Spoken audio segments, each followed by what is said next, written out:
Hello, my lovely Marshall blenders. How are you? How are you? Happy Saturday, everyone. I hope you are all doing well and wonderful and feeling great. And if you are not, then my prayers are with you. And I hope you get in a better mood or a better situation. So I wanted to share what I'm doing to be able to keep the house in good standing as far as health is concerned. So one of the main things that I'm doing is vitamin C. We're using Emergen-C, the 1,000 milligrams, and we'll actually do 2 in the morning and then 1 in the afternoon or the evening. And we mix that or pair it up with sambucas. Sambucas. There you go. Black elderberry extract. So this for me is absolutely imperative, important, because this really does boost the immune system. If you for whatever reason have a low immune system, well, this is made with that intention of boosting your immune system. And the other thing that we're doing is we take xanthocin. So let me read you what xanthocin is good for. It says xanthocin is a pure and highly absorbed form of astaxanthin. It's recommended by doctors.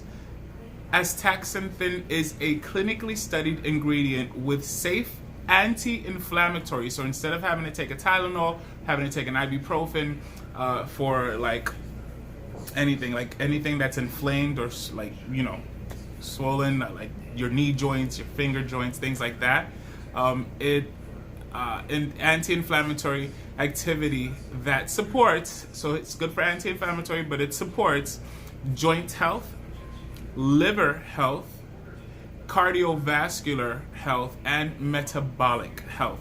So it's good for your joints, it's good for your liver, it's good for your heart, big deal, and it's also good for weight loss. How big a deal it is for weight loss, I don't know much, but because the body is being put at a healthy level, it's good for the metabolism. It doesn't necessarily mean you're going to lose weight, but it does help the metabolic health. Okay, so the suggested use is as a dietary supplement, take 1 capsule daily or as directed by a healthcare professional. For optimal absorption, take after a meal containing healthy fats. So that's the xanthocin, and I really can attest to it. It's helped a lot. My mother has arthritis and other things, other complications, and this has really helped her with that. She had a period where she injured her knee, and this helped as an anti-inflammatory. So we're doing really good. So that's what we do. Vitamin C, elderberry, that. The other thing, if I run out of the elderberry, the vitamin C, you already know, I boil the onion skin, the dry onion skin with lime or lemon, and it does a great job too. Now, for those of you that are doing protective styles,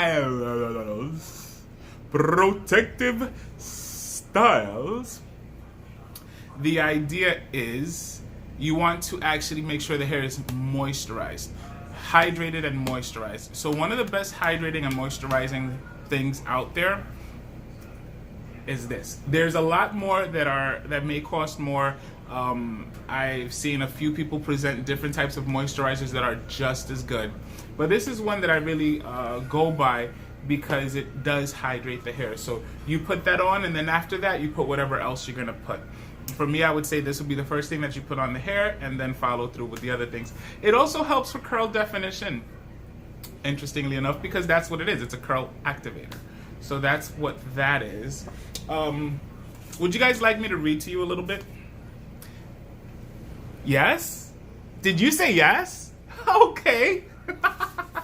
Well, look, I picked a book called Biased.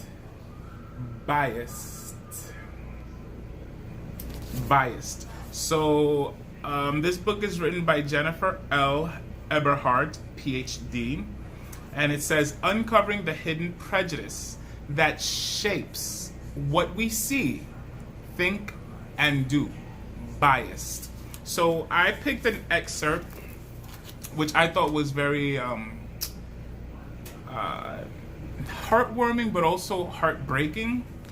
I'm gonna read it to you, okay, guys? This is a conversation that a mom has with her child. Beginning. Stereotypes do not need to be explained to be understood or reproduced. My oldest son, Ebby, reminded me of this one Thanksgiving when he was just 6 years old. I was busy preparing the turkey, pumping it up with fluids and spices, while he sat at the kitchen table. Out of the blue, he asked, "Mommy, do you think people see black people as different from white people?" I was taken aback and asked him why he wondered about that.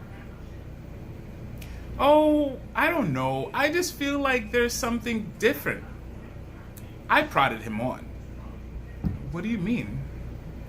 He scrunched his forehead as if to help himself think it through. "I don't know," he finally said. "I just feel like there's something different.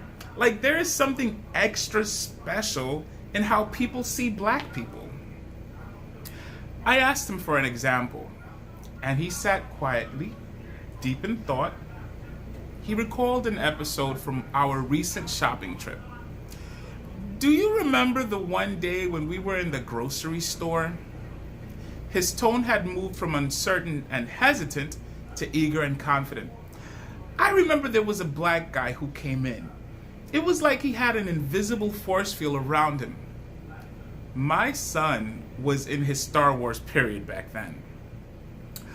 "So when he walked in, people kind of stayed away from him a little bit. It was like they didn't want to get too close to him. And I remember when he stood in line, his line was the shortest line for a long time." At the time, we lived in San Mateo, in a mostly white neighborhood, midway between San Francisco and Stanford. Even at 6, my son could recognize that shoppers in a neighborhood where few black people lived were responding to this man as if he weren't one of them. I decided to probe further. "What do you think it is?" I asked in a voice I hoped was level and calm. I was bracing myself for what might come. He scrunched his forehead again.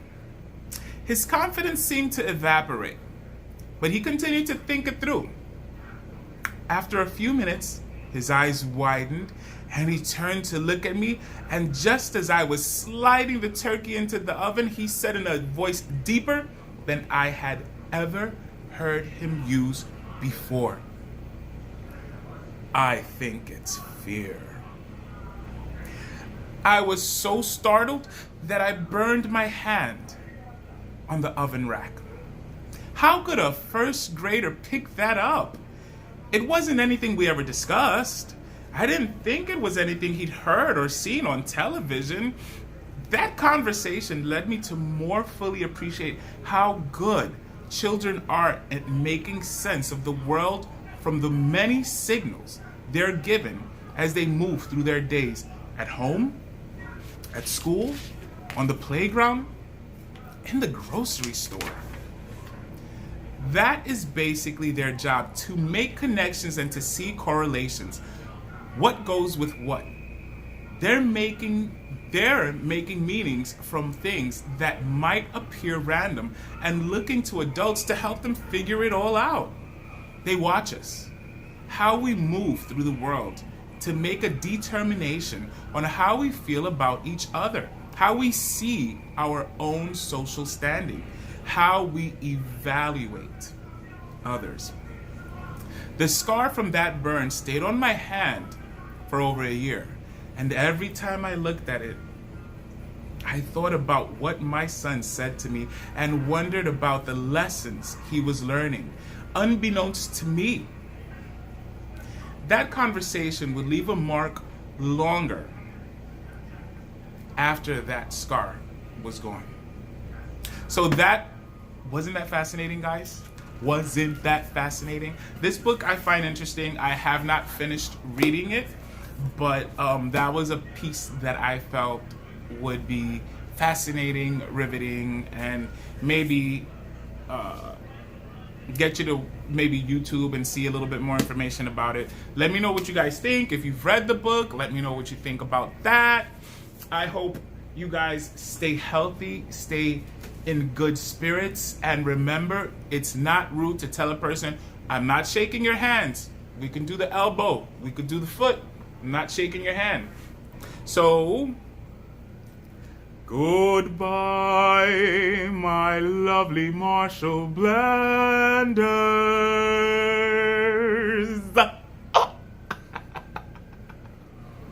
Little test to make sure I'm not coughing. See you soon. See ya.